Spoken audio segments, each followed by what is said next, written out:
Hi everybody. The topic of the day today is the grape variety Rkatsiteli.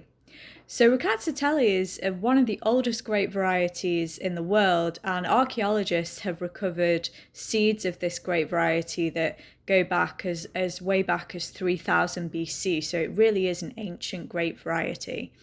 Now, the word Rkatsiteli, if you translate it from the Georgian language it originates in, it means red horn. And it's thought the reason it has that name, red horn, is because the stems of the grapes tend to go a reddish colour as the vine sort of lignifies.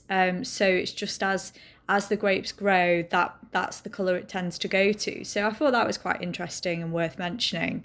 But it's not really a grape you do see that much in the UK. I don't recall actually ever trying this one even during my WSET diploma. So if any of you have tried it, please do let me know. So just to give you a bit of background on the grape, it used to be very much, very widely planted in what was the Soviet Union, partly because it's a very cold resistant grape.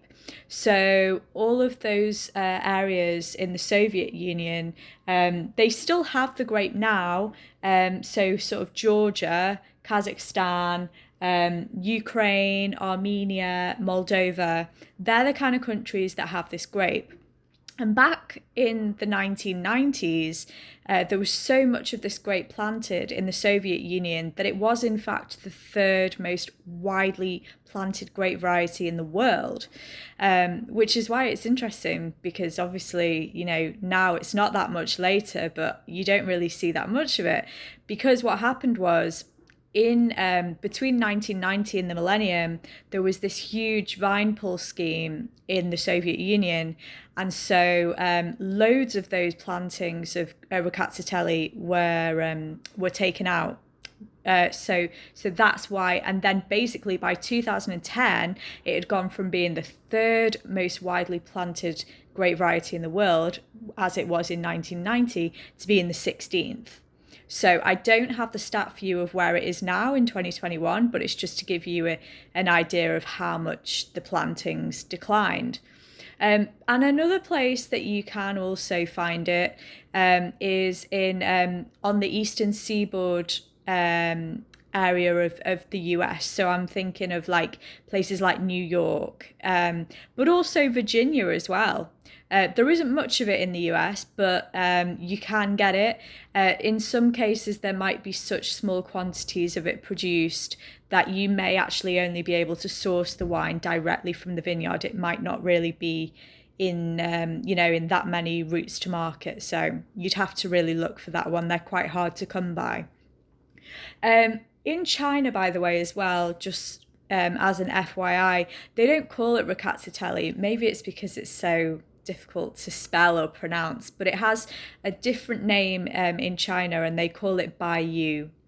And so, yeah, I just wanted to make that clear because you might see it called that and wonder if it's the same grape variety, and it is in fact the same grape variety. So in terms of the actual style of the wine of Rkatsiteli, well, it's a very high acid, aromatic, full-bodied wine, and for that reason, a lot of people compare it to Reisling and Gewürztraminer, but I would say it does have a lot that makes it quite unique to those two grapes because aside from having kind of peachy notes and yellow plum and tangerine, quite nice fruity aromas, when this grape is aged, when the wine is aged, it has some really, really unusual distinctive notes as well. So it can have beeswax or also walnut, which I thought was really interesting. I'm really fascinated by this grape because I've genuinely don't think I've ever tried it. So I'd love to know if you have tried it. It can be made in loads of different styles. So you can have it from dry to sweet, and it can also be made into an amber wine. But I won't dwell on amber wine too much because I'm hoping at some point to do a video all about amber and orange wine. But yeah, that's a little bit about Rkatsiteli in general. If you have ever tried this grape, I would love to know about it, so let me know in the comments.